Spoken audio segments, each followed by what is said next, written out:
All right. Good morning, ladies and gentlemen. Welcome into the Week 9 edition of the Sunday Sideline Report here on the SIN YouTube channel. I am Mike Rifkin. Thank you for joining me this morning. We've got a lot to unpack today. We're going to preview the week at the week ahead. Sunday before Sunday games before us. Recap Thursday night. We got the trade deadline coming in on Tuesday, which should be huge. It's already been pretty big, but we are going to see what else comes about Tuesday on. But can you believe we're week 9, first Sunday in November already, guys? It's unreal. Unreal. Thursday night was Halloween. We'll get into the Thursday night game in a second. Man, the season's flying by.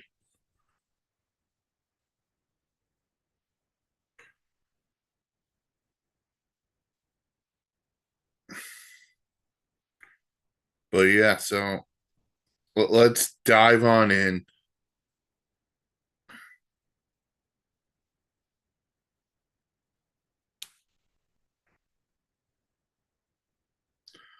Like I said, let's dive on in. We'll start with the Thursday night game, which saw Dan's beloved New York Jets defeat the Houston Texans by a score of 21-13. Jets moved their record to 3-6, while the Texans fall to 6-3.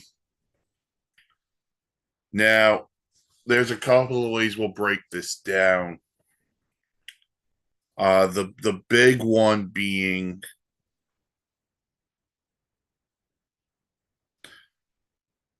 this was a tale of two halves for Aaron Rodgers. He really struggled in that first half, and in the second half, he wound up throwing for over 200 yards and 3 touchdowns for the game. He played.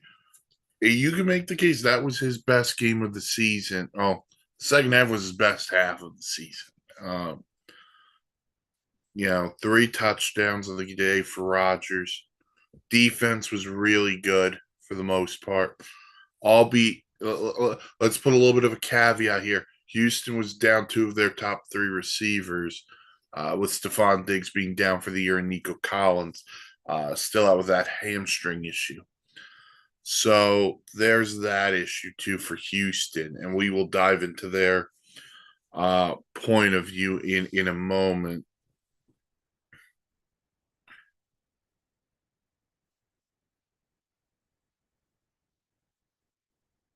But for the Jets, look, much needed win. They needed that win in the worst way. They needed that kind of performance from Aaron Rodgers in the worst way.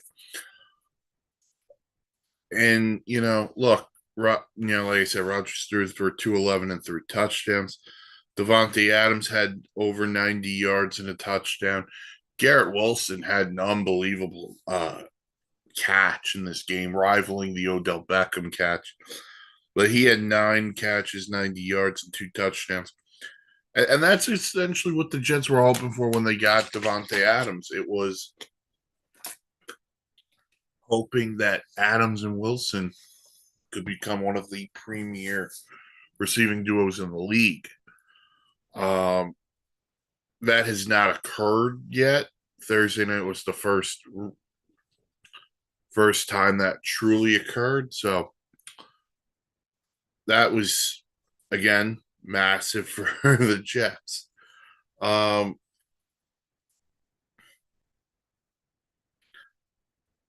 So, for the Jets, they moved to 3-6, and they're hanging around in the, I guess you could call it the wild card picture at the moment. For Houston, they go to 6-3. And they struggled in this game offensively. CJ Stroud was not great. 11 of 30, 191 yards, no touchdowns, no interceptions, sacked 8 times.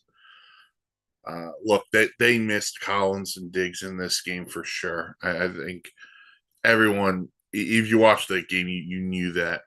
The Texans' offensive line was mismatched against the Jets' front.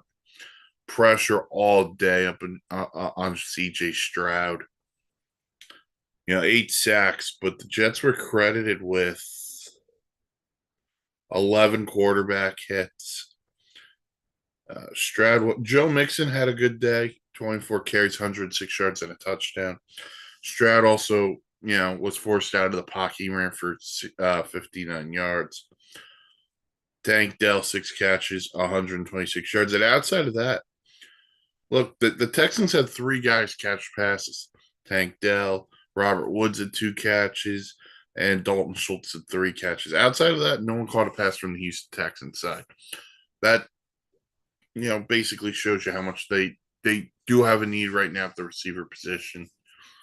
If Diggs isn't coming back, he's done for the year. But if Nico Collins is going to miss any more time, I'm very curious to see if Houston wants to add a receiver here at the trade deadline. And it doesn't have to be a big name. It could be a guy, hey, you're going to be our number 3 receiver for the rest of the year. Because this was a team coming in. They made a lot of splashes. Diggs was a splash. Mixon was a splash. Danielle Hunter was a huge splash for them. They said, hey, CJ Stroud showed us a lot last year. And we've seen the formula of bringing in veterans while a quarterback is under his rookie deal. And we're going to see how that helps us. They were very aggressive. And we wanted to crown the Texans as that next team coming. We knew how good Kansas City was. We know how good Baltimore is. We know how good Buffalo is. Who was going to be that 4th team in the AFC? And a lot of people wanted to put the crown on the Houston Texans just based on what they did over the offseason. Was it deserved? Sure. Sure, they did a lot of stuff there. But when times are tough, and by the way, they got a great win over Buffalo. They had a great win over Buffalo. But now the injuries are starting to pile up.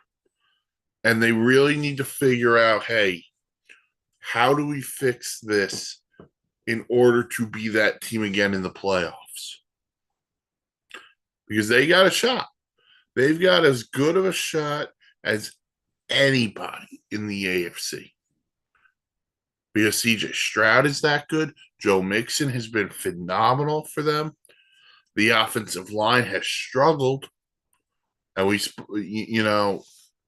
and that's another area where they're going to have to work a little bit. But it's a tough loss for the Texans. They're 6-3 now on the year. Now, here's the break they get. They play in the AFC South, and the only team they really got to worry about is Indianapolis. But they swept Indianapolis. So you go from there. As for the Jets, they moved to 3-6, but look, the same mistakes are still there. They had a roughing the kicker penalty on Thursday night. Brees Hall fumbled. He luckily recovered it. Malachi Corley dropping the ball before he crosses the goal line, fumbling it out of the end zone for a touchback.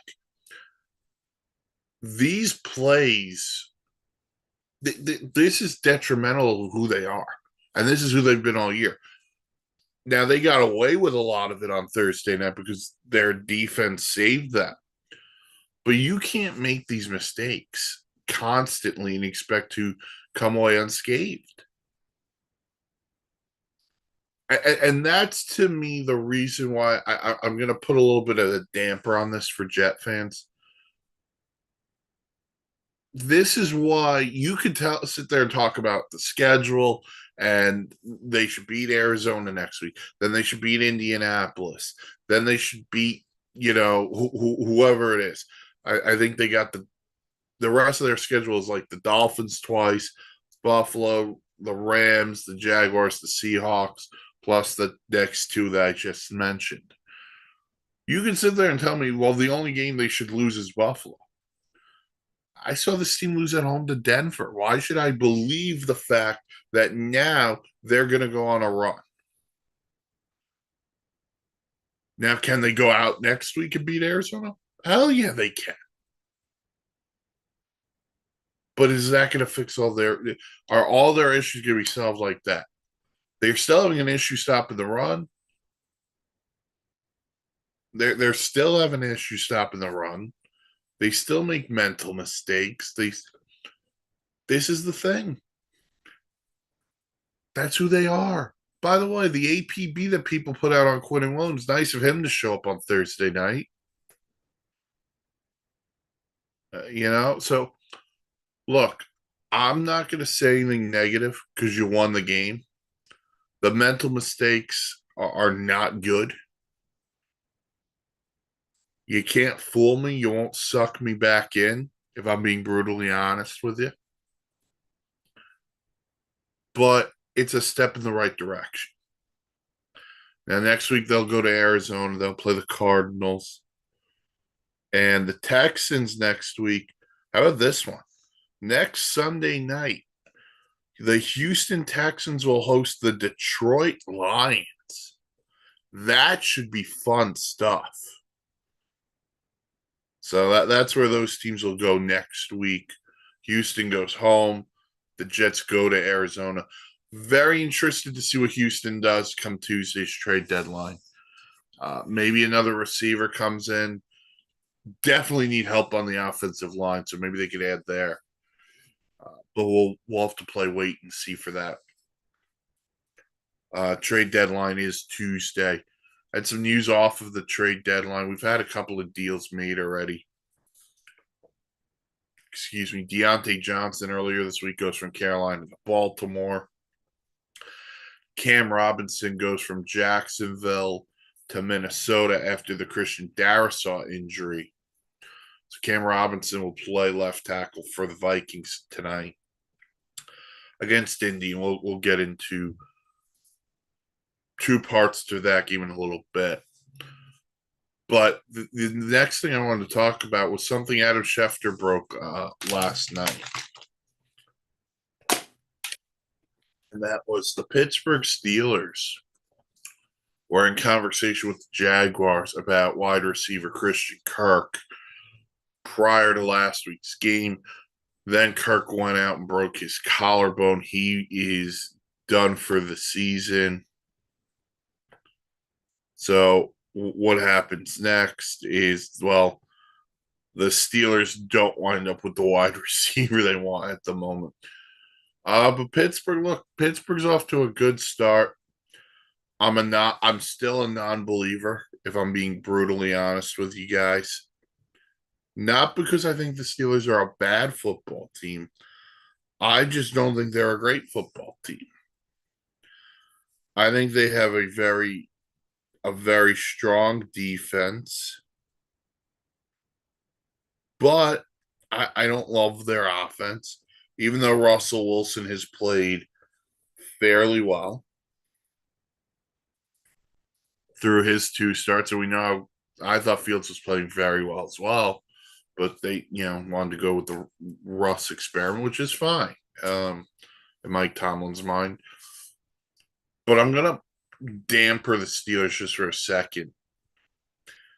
The two teams Russell Wilson beat are the Jets and the Giants. It's not like he beat Murderers Row. And, this week Pittsburgh are they on the bye this week? Looks like Pittsburgh's on the bye this week at 6-2. Yeah, they're on the bye at 6-2. They'll return to action next week when they play the 6-2 Washington Commanders, who we'll talk about in a minute as well. So Pittsburgh doesn't need another receiver opposite George Pickens in the worst way. So I'm interested to see where they pivot to now. Who's the team they'll pivot to? Remember, they apparently were in on Brandon Ayuk.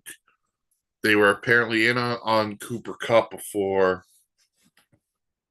that situation changed for LA for sure.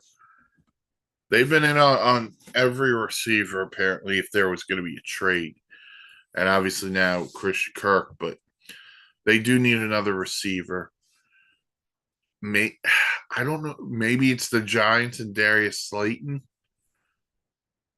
Maybe that's the team you go to. You know,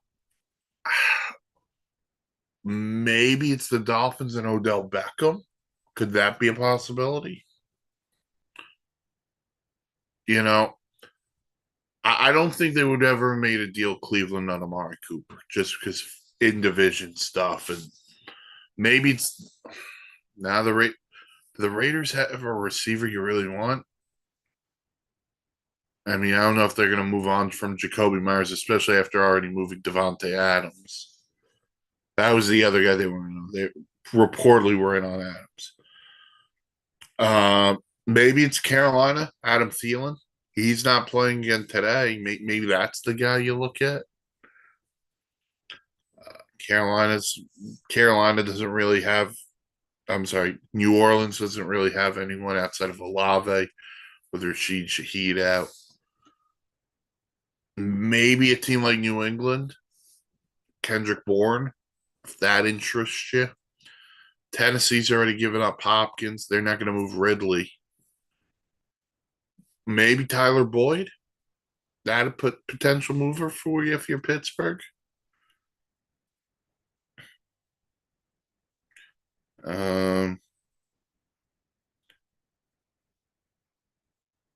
Yeah, outside of that, a lot of these teams are either A, still in it, or B, they don't have a player that you would think they would move. Yeah. So there's that. Other team, Washington apparently is looking for a corner and maybe another receiver. The strange thing about Washington, and this came out yesterday too, I think it was both Schefter and Diana Rossini had it. Guys who are eligible to be moved are telling agents and they're like, "Hey, we got no problem going to Washington," and that is such a change from over the years where nobody wanted to go there. The toxic environment led by Dan Snyder. Now, with stability up front with Josh Harris and Adam Peters, Dan Quinn, who right now should be your coach of the year. For me, I think it's a slam dunk right now. It's Dan Quinn.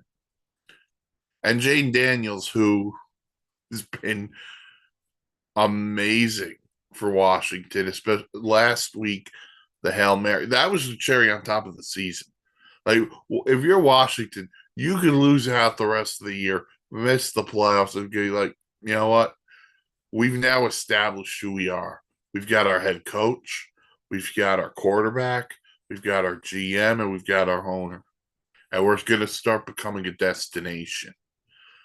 That's not going to happen to Washington, mainly because they play the Giants today. And there's a chance the Washington Commanders win the NFC East. They're in first place. And give them a ton of credit for what they've done this year. But now that they're becoming a destination, man, that is it's a very positive note for a franchise that has been doom and gloom the last how many years. So give Washington a ton of credit for that. And then the other thing, Diana Rossini had this on, I think it was yesterday. Let me just double check to make sure I am not wrong on that.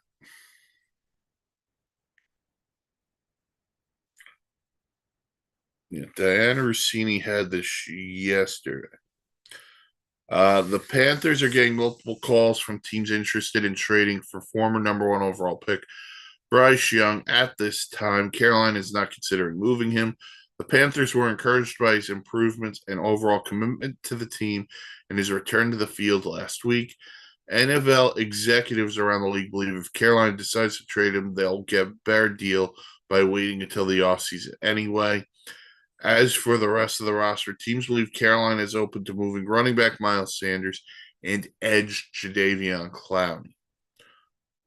So let's start with the first part, and then we'll get into the others. The first part,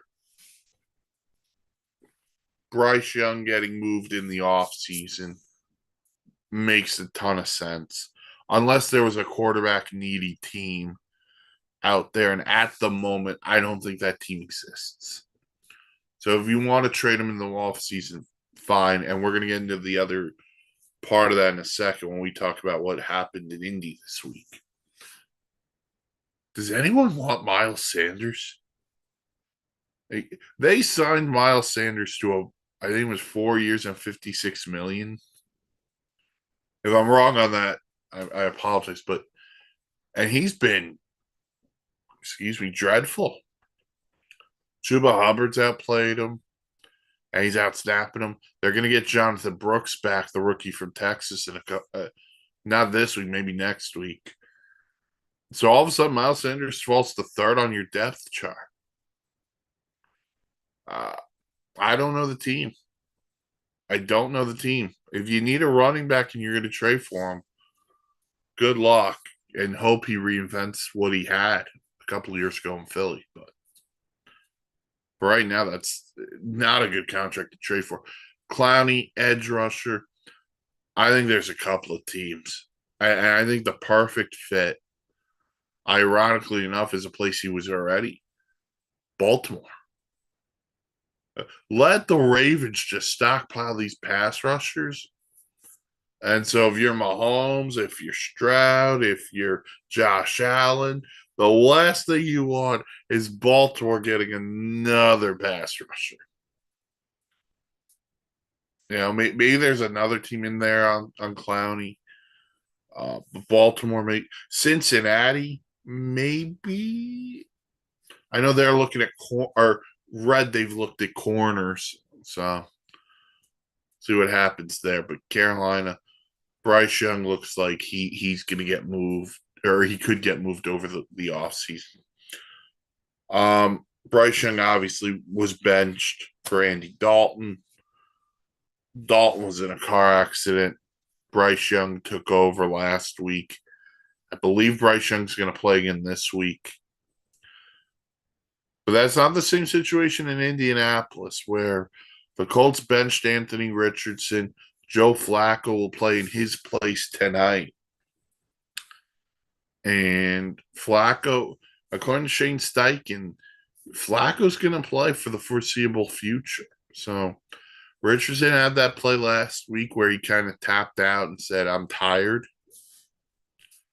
And that's a tough look for a lot of people. But he's got a 44% completion percentage. He's thrown a ton of picks. They've got a situation on their hands. They used a top pick on him. But and I saw people on Twitter be like, is it fair? Is it not fair? This league isn't good at developing quarterbacks. I think there's a problem in this league. And I think the problem stems from everyone wants you to be Patrick Mahomes. And the problem with being Patrick Mahomes is Patrick Mahomes sat on the bench for a year and learned under Alex Smith. And then he went into an offense, and this is not a knock on Mahomes. This is absolutely not a knock on Patrick Mahomes. But Mahomes went into an offense with Tyreek Hill, Travis Kelce, and some guy named Andy Reid calling the plays. There's a minimum in there of 2 Hall of Famers. And we can make we don't have to make the case. Mahomes is going to get in there also. So, when his career's done. So I'm not going to sit here and say Listen, Patrick Mahomes, product of a system, but he went into the right situation. And him sitting on the bench behind Alex Smith for a year was beneficial for his career. Now, these guys who get drafted very high up, these teams don't have patience. They're willing to give up on you after a couple of years. Zach Wilson in New York, he was a number 2 pick. But the moment they got Aaron Rodgers, Zach Wilson was heading to the bench. And the worst thing the Jets could have done, there were 2 mistakes the Jets made with Zach Wilson. One, they did not give him a great backup or a backup with a similar style to him. So his first backup, I believe, was Flacco, if I'm not mistaken. Zach Wilson's got way more mobility than a Joe Flacco. So different kind of quarterback. Joe Flacco's more of a drop back. Wilson's more on the run. But then they paired him with a rookie head coach. And that's where I think, and to be fair, a defensive-minded rookie head coach. Remember when Kyler Murray first came into the league, he had Cliff Kingsbury. So offensive genius, Kingsbury's doing great in Washington right now, versus number 1 overall pick talented quarterback. So I'm not saying Indy's doing the wrong thing here, but I think you need to preach some patience. Now, you may not have liked the way he's handled himself to the media and to this and to that, which is fine. He's still young. But when these guys only play 1 year of college or a year and a half of college football, because either they redshirt or there's quarterback competition, whatever it is, they're not ready. They're not all going to be ready for the NFL their rookie year. So you have to have something in place. Now, luckily for the Colts, Joe Flacco, who played great last year for Cleveland, signed a 1-year deal with them, and he's going to play tonight, and he's going to probably play fine against Minnesota, although against that Brian Flores defense, who knows? So I don't think the Colts are giving up on Anthony Richardson. This is just a situation of right now, Joe Flacco gives you the best chance to win. So you're going to play Joe Flacco. And with the Colts right now being 4-4, with the Colts being 4-4, and look, they're in the thick of things in the AFC. This is the move that said, you know what, we got to win these games. We got to start winning some games. And we can't let him be developing while we're trying to win. It's kind of a double-edged sword. So, but to just put a bow on this, like, I think Anthony Richardson should learn from sitting on the bench. Where, as in the case of Bryce Young, what Bryce Young's had to go through isn't Bryce Young's fault. Bryce Young's issues, and we could talk a lot about it.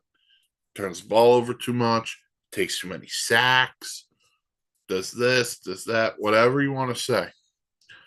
Here's my issue with Bryce Young, and it all stems from the same person. Bryce Young's problems are the fault of David Tepper. And what I mean by that is the Carolina Panthers moved an arm and a leg and then some to go get the first overall pick last year. Well, what would they give up? Well, they gave up a first rounder last year. They gave up a second rounder last year. They gave up a first rounder this year, which turned out to be number 1 overall. So they could have had Caleb Williams if they really wanted it. And they gave up DJ Moore. So right away, Bryce Young is coming in, and there's a lot of pressure because of what you gave up to go get him. And then bring it forward a little bit. Remember, Frank Reich, who was the coach at the beginning of last year, he was a bigger CJ Stroud fan than Bryce Young. But David Tepper, was bigger on Bryce Young. The owner won out. Then, after 10 games and not playing great, Frank Reich was canned. So, Bryce Young now has to learn a different offense in his second year. And they hired Dave Canales.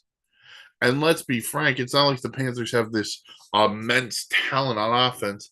They have Adam Thielen. They had Deontay Johnson until they just moved him. They have a couple of tight ends and Chuba Hubbard. Miles Sanders, I touched on 5 minutes ago. I'm not touching on that again. Who scares you on that offense? Oh, and then there's the offensive line that is just so bad. So Bryce Young was put in a predicament to fail because his owner put him in a position to fail. Jim Irsay is not putting Anthony Richardson in a position to fail. Anthony Richardson just has to grow and develop. Bryce Young needs to change the scenery. Because if Bryce Young is the opening day starter next year for Carolina and he throws a pick, it's over. He needs to go to a spot. He really does need to change the scenery. So I don't think the NFL's got a problem developing quarterbacks.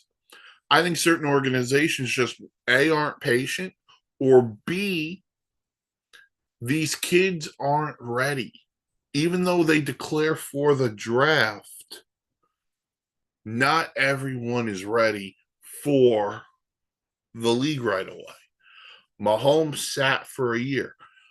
Tua, despite people's opinions on Tua, he sat behind Jacoby Brissett for multiple games. Eli Manning didn't come in and start right away. Kurt Warner was the quarterback of the New York Giants.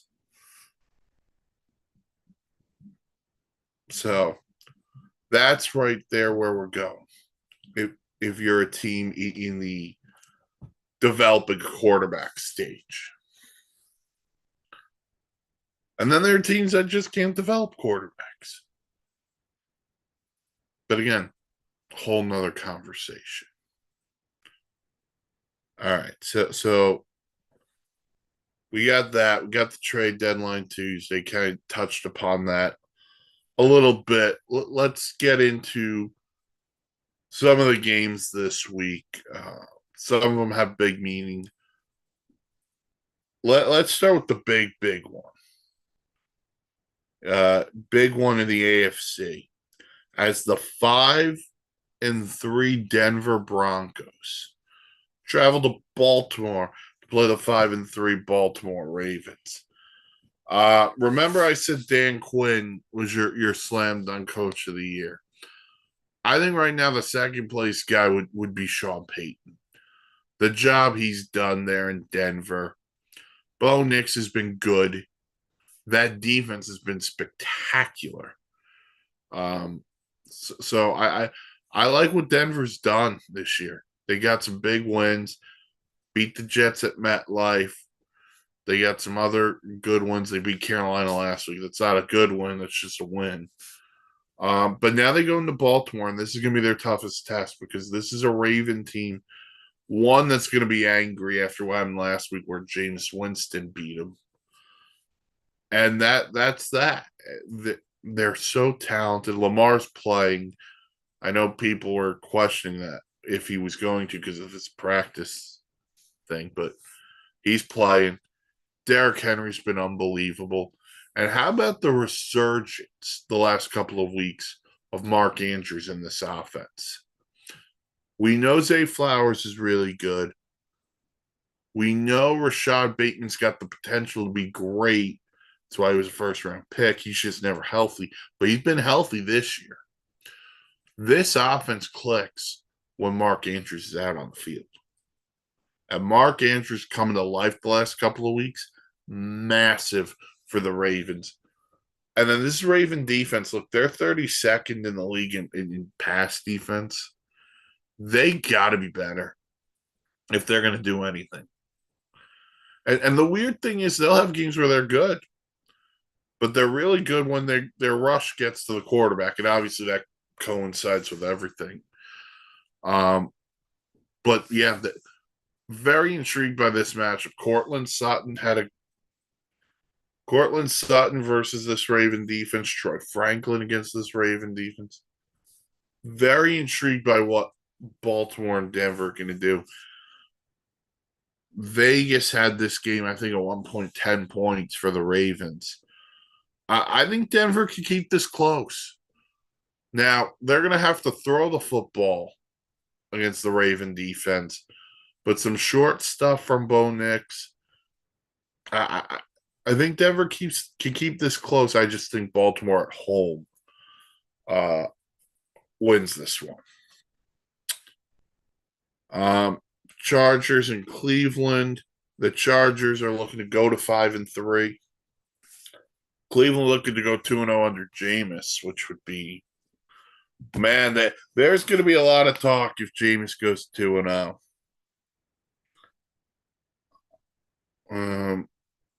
Raiders and the Bengals. Huge game for Cincinnati at 3-5. They got blown out last week by Philly. I would not want to be the Raiders this week. Joe Burrow called this a must-win game. He's not wrong. And I think Cincinnati, I think they do a lot of damage to the Raiders this week. And you feel bad for a guy like Antonio Pierce, but yeah, this is not the week, not the time to play Cincinnati. In the NFC, we got a Cowboys Falcons. No Zeke Elliott today. He's going to be a healthy scratch because he missed team meetings. So this is disciplinary issue. So according to reports, he missed team meetings. This Cowboy team can't get out of its own way. Zeke's missing meetings. Dak Prescott's got more and more turnovers. And who do we want to blame? Who do we want to point the finger to? I'm going to tell you who I'll tell you who I point the finger to. You want to point the finger at Dak Prescott? Go for it. You want to point the finger at Mike McCarthy? Go for it. You want to point the finger at Mike Zimmer? Go for it. I point the finger at the guy who doesn't want the star on the helmet anymore. He doesn't want the star at midfield anymore. I blame Jerry Jones. I blame Jerry. Every issue the Dallas Cowboys have is the fault of Jerry Jones. Mike McCarthy should have been fired after the Packer game in the playoffs last year. That also could have been Dak Prescott's last game as a Cowboy. So let's rewind. A couple of weeks ago, Jerry was on, I think it's 105.3 The Fan in Dallas, and he got chippy with the radio guys, being, hey, we try our best, we do this, we do that. He got very chippy with that. But Jerry Jones couldn't find $8 million for Derrick Henry. You know how you find $8 million for Derrick Henry? You pay CeeDee Lamb when you should have paid him. And you don't wait till hours before the season opener to pay the quarterback. So either you pay Dak Prescott after the season, or, and hear me out on this one, you don't pay him at all. You let him go, and you figure out the quarterback situation from there. Jerry Jones didn't believe in Dak Prescott. He doesn't believe in Dak Prescott. He proved that to you when he didn't want to pay him and he waited up until the season opener. He didn't want to pay CeeDee Lamb. It took CeeDee Lamb to hold out for a bit, then he gets paid. Now this team, look at this team. They have one and a half weapons on offense: CeeDee Lamb and Jake Ferguson. They can't run the ball for crap. Are last in the league in rushing. Now today they're going to lean on Rico Dowdle and Dalvin Cook. Last week it was Dalvin Cook and Zeke. What is this, a 2015 fantasy team? And then receiver wise, you got Jalen Tolbert and you got Cavante Turpin.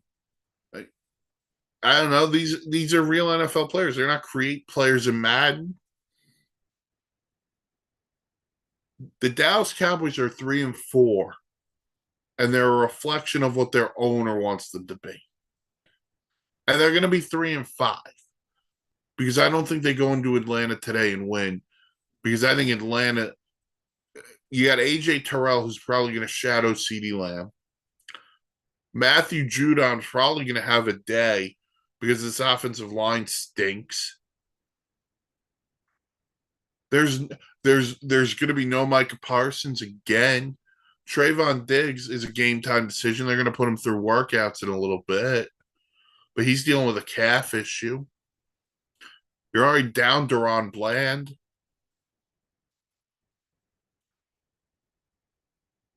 Dallas Cowboys stink. And the problem is the person who should be blamed for all of this,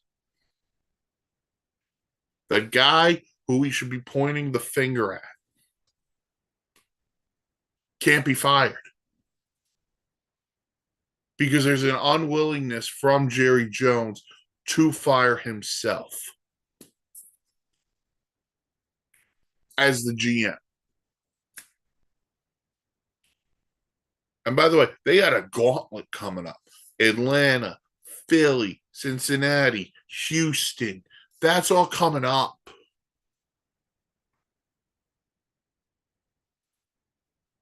They may not win a game till Thanksgiving when they play the Giants. And at this point, the Giants may beat them. Who the hell knows?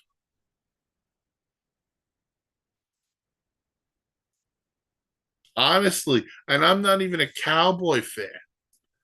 And it's a little bit pathetic. It's very pathetic. See, other games we got going.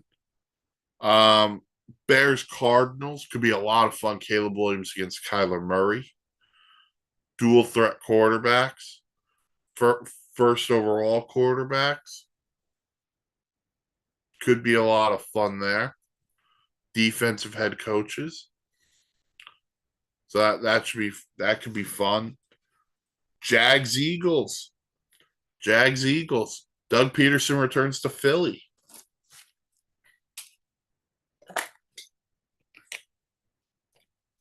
But Philly looks like they've gotten their groove back a little bit. As much as I hate Sirianni's antics, they figured something out. And I think it's easy what they figured out. They need Jalen Hurts to run the football. Them getting away from Jalen Hurts in a zone read or in a scramble drill, that hurt them offensively. Because then he's forcing the ball into places he can't force the ball. Him and Saquon running the ball, and then you add Smith and A.J. Brown on the outside, that offense is very dynamic.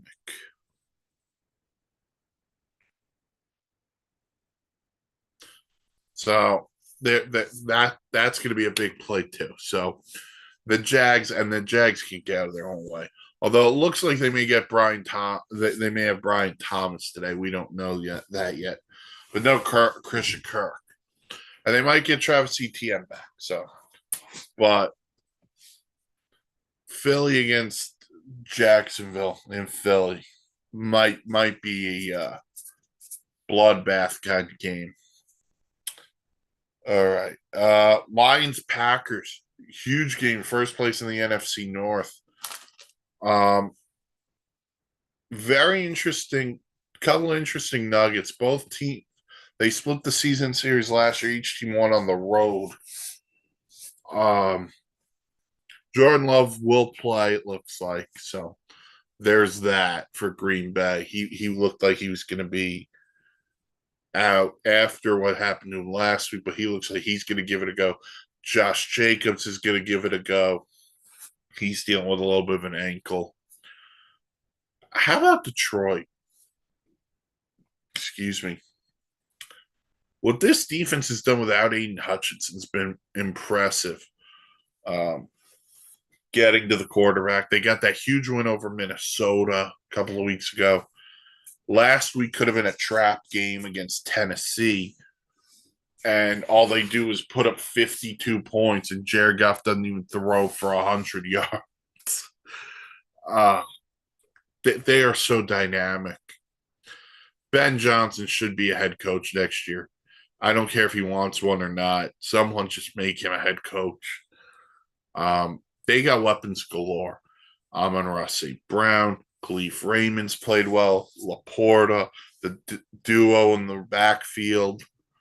That offensive line is arguably the best in the league. They are legit and they are very good. And I think right now, I don't think there's a better team in football than the Detroit Lions.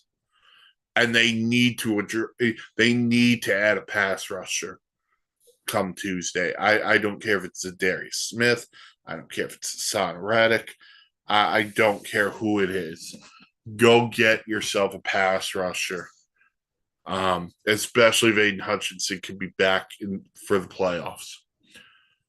Now the reports are Super Bowl, but we'll see what happens there.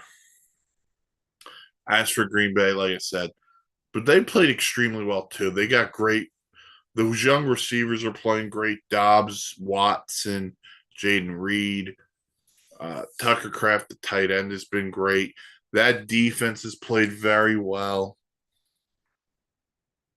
Give them a ton of credit. Give Green Bay. Jeff Hatley's done a good job with that defense. And Matt LaFleur has done a great job too. So give those guys a ton of credit in Green Bay. That should be a fun one. Lions, Packers at Lambeau. We got the Rams and we got the Seahawks in Seattle. Look, Seattle for me, for whatever reason, they don't beat good teams. I don't know if that's Gino's issue. I don't know if that's a Mike McDonald issue. They don't beat great teams. Buffalo thumped them last week. The Rams just got Kupp and Nakua back. Nakua should be good to go today. Stafford played unbelievable last week. This Rams team, if they win today and they're 4-4, I got to tell you, I think the Rams become a very big threat in the NFC if they could just stay healthy.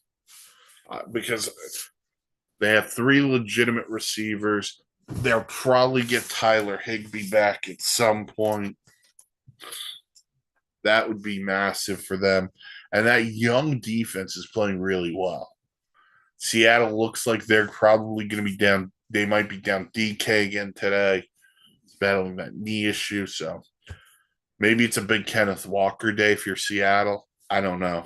But I like the Rams. I think the Rams are going to become a massive pain in the neck and a massive threat in the NFC. Don't let McVay and company get hot.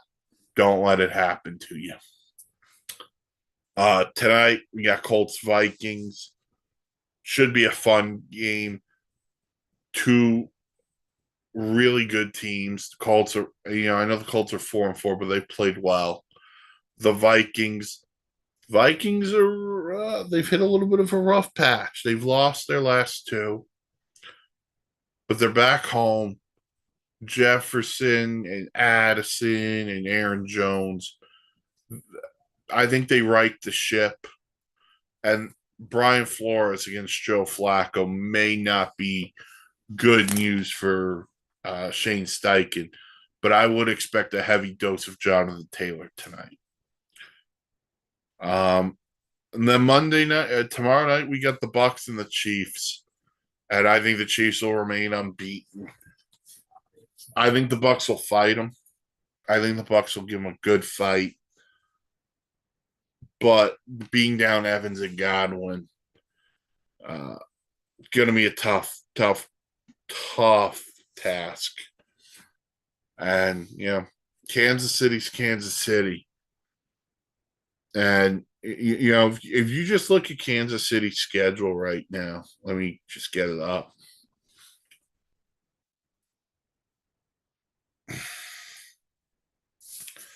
At 7-0, so Kansas City play Tampa tomorrow. Then they get Denver. Then they got to go to Buffalo. That might be the game where they lose their first. They go to Carolina. That they should win that one. They get the Raiders. They could lose to the Raiders. The Raiders played them tough last week, and the Raiders beat them at home last year. So then they get the Chargers, Cleveland, in Cleveland, Houston, in Pittsburgh on Christmas Day, and then they end the year in Denver. So they got three or four games that they could theoretically lose. So we'll see what happens there. So just one more thing actually two more things before I go.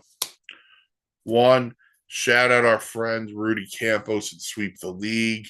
They do amazing stuff. They just hit a big number on subscribers. So check them out. They're on every weeknight on their own YouTube page. It's great stuff. So give them a follow. And the old ops guy, he's dealing with some health problems. He'll be undergoing procedure tomorrow. We're with you, buddy. We're thinking of you, and hopefully we'll get you back for the playoffs.